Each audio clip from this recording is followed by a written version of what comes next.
5, 4, 3, 2, 1.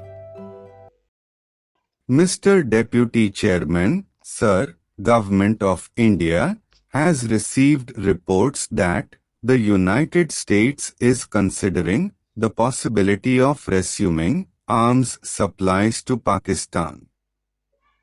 Press dispatches from Washington and Islamabad have also hinted that the 10-year-old American arms embargo may be lifted and that the United States may supply sophisticated weapons to Pakistan.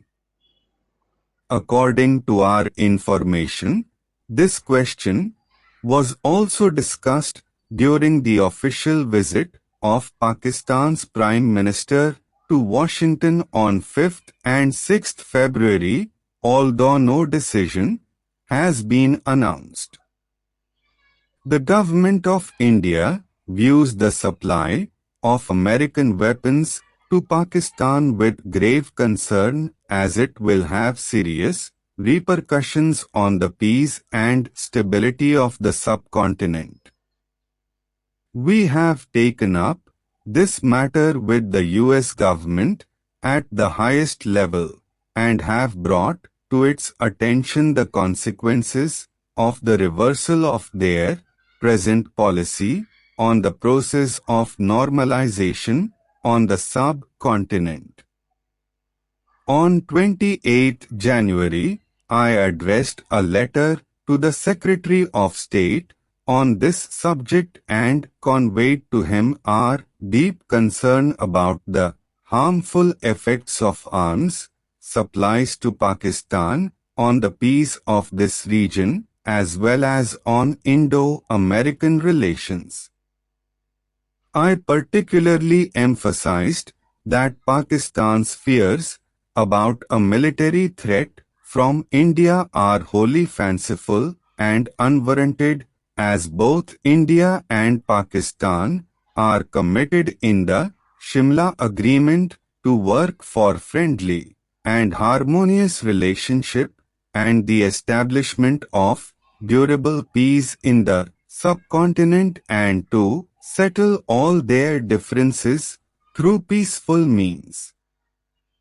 It has always been India's policy to promote peace, stability, cooperation and good neighborly relations among the countries of this area on the basis of equality, sovereignty and respect for independence and territorial integrity of all states.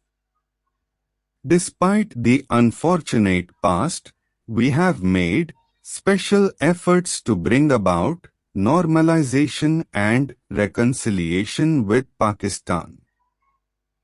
Thanks to these efforts, we have succeeded to some extent in improving relations between the two countries in spite of the slow progress in the implementation of the Shimla Agreement. These hopeful trends will be jeopardized and the promise of cooperation replaced by the specter of confrontation by an American decision to induct sophisticated weapons into the subcontinent. It will not only create new tension between India and Pakistan but also revive old misgivings about the United States' role in the region. In recent months, both India and the United States have made sincere efforts to improve their relations. The Secretary of State himself stated while in India last year that the United States does not wish to encourage an arms race in the subcontinent. In view of the past history of the Indo-American relations, it is our earnest hope that the United States will carefully consider all implications its decision to supply weapons to Pakistan will have on the relations between our two countries.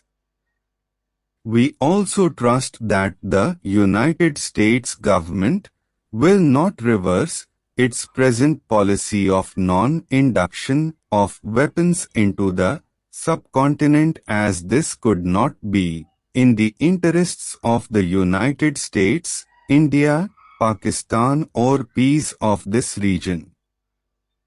Mr. Deputy Chairman, Sir, an honorable member, has raised practically all the aspects of this problem, and I will briefly deal with all of them one by one.